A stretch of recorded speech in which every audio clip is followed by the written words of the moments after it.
یه بنده خدایی گفته که روح جوانمردی، شما هر وقت جوانمردی نزنید خواهش میکنم.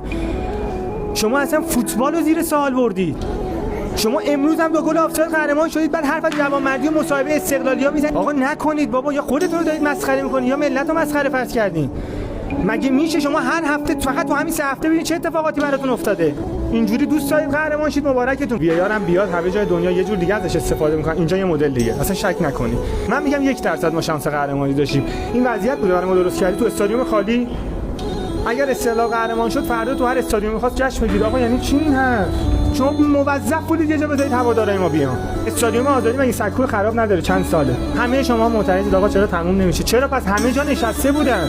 چه مدلی همه جا میشینید؟ آقا کیه؟ کی داره کار شما رو راه میندازه؟ معرفی کنید ما هم ببینیم، حداقل اسمشو بدونیم. تو داوری دخالت میکنید، تو چینش داوری دخالت میکنید، تو نوع ورزشگاه دخالت میکنید، تماشاگرتون تعداد